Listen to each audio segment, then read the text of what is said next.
What's up, everybody? It's Ox Trades here, back with another futures watch list. I just want to go over what I am watching for the week ahead, which will be last week of March and the first week of April for trading. So let just hop right away.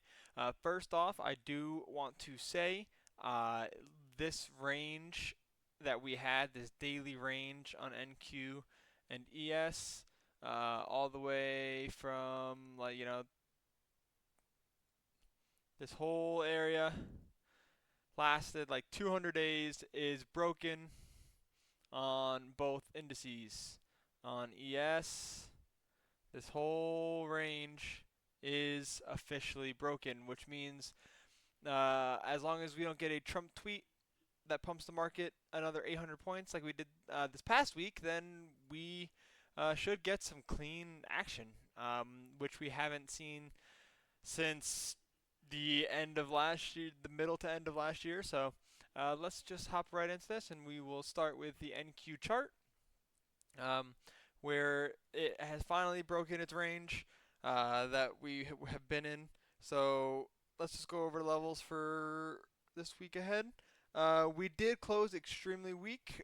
This monthly chart, extremely weak. We are getting a little bit of rising volume on this monthly chart as well. So if this monthly chart closes weak, especially if it closes weak below this previous structure back here, this previous high, I do think that we should see substantial downside. Weekly, that last weekly chart, although it didn't have the most volume in the world, it had okay volume, not crazy volume, still closed extremely weak, and we are getting a little bit of kind of a bearish curl. You can see all of these wicks, wick, wick, wick, wick, wick, which is, bulls and buyers trying to push up price, and every single time they try and push up price, sellers do end up pushing it back down.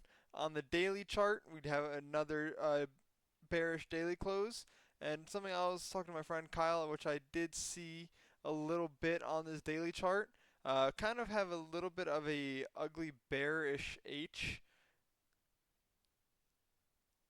that played out there. So I do think that this daily chart is very, very, very bearish. We did close right into this demand at about 23,300, which is just this previous support, previous resistance, flip support. But once we get back below there, we have nothing but room into this psychological and previous resistance at 23,000. And if we get below 23,000, we don't have another demand until like 22,300, 22,400, somewhere in that range. On the daily, on the hourly, or on the 4 hour, it's kind of the same thing.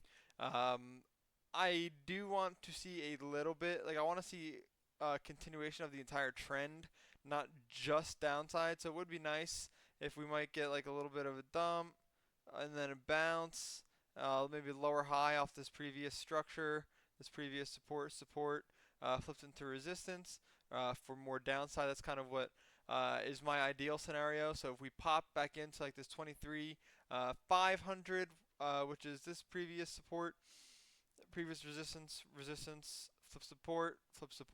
So if we pop back up into there, we can take a reject into 23 500, or if we do something like this, pop back into 23 800 and fail, get it fail, and then that's when we can see some serious downside. I do think that will get some kind of little relief bounce, and that is what will tell the tale, is if we hold that relief bounce, or if we do end up flipping and getting another lower high, and getting that move for lower. ES. Oh, one thing I do want to cover as well on NQ. We are officially in uh, well over correction territory from all-time highs on NQ. From low a day, we were down about 13.5%. And if you guys don't know, a correction market is 10% and a bear market is 20%. So let's see, 20% would get us into about 21,500 ish. So, we still have quite a while to go, but we are in an official correction on the NQ chart. But yeah, that's what I'm watching there. We can hop over to ES. ES, like I said, same thing.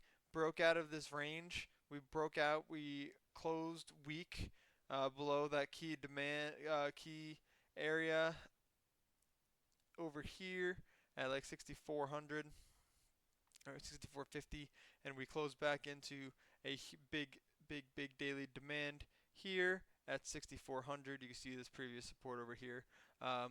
It is interesting. I am interested to see if we are going to gap down. There wasn't too much news over the weekend. There was just, I think, just some regular war news, a little couple more attacks, but nothing like that the U.S. is planning a ground invasion or that the war is over, there's any new peace talks. So I think that we might get a slight gap down, but nothing crazy, crazy, crazy. So if we hop down onto this 4-hour chart here, got that close right into 6,400. If we hold 6,400, pop back into 680 is my first watch for a supply reject, but the A plus supply reject will be a pop into, let's move this level down slightly. Will be a pop back into like 60, 6630, 6635 area. That is the number one area for reject. Previous support or previous resistance, support, support, so we can pop back into it, get a lower high, and make that resistance, and that should be setting up for the next leg lower, hopefully.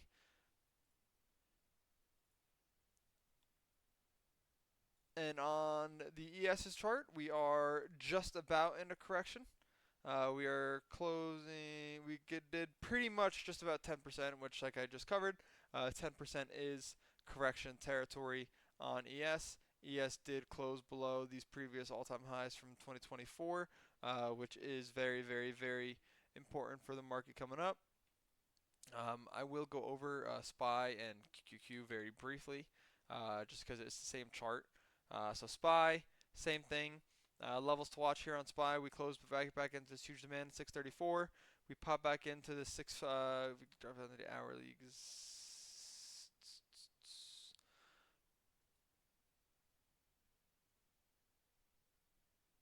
I'm trying to think, where did I see that? Oh, the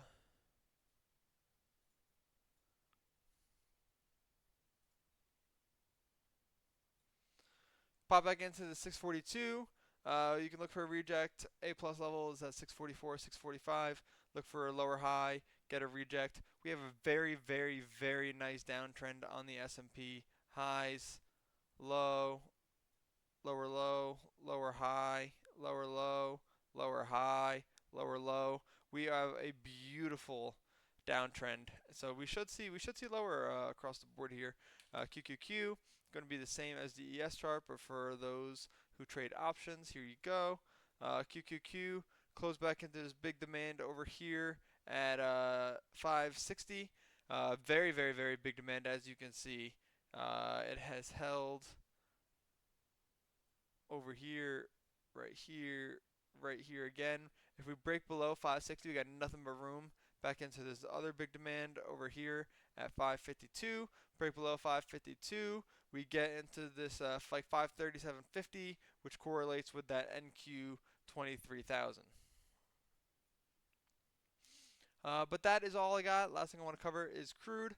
Crude, obviously, with the war news catching a bid, and crude over this daily resistance gets above 102, we will probably end up seeing those highs again at 118. But obviously, there's so much headline news on crude that affects it more than anything else. But that is it. That is my watch list for the futures trading week ahead, and I hope you guys got some good levels off this. And we'll see you for next week for a new watch list.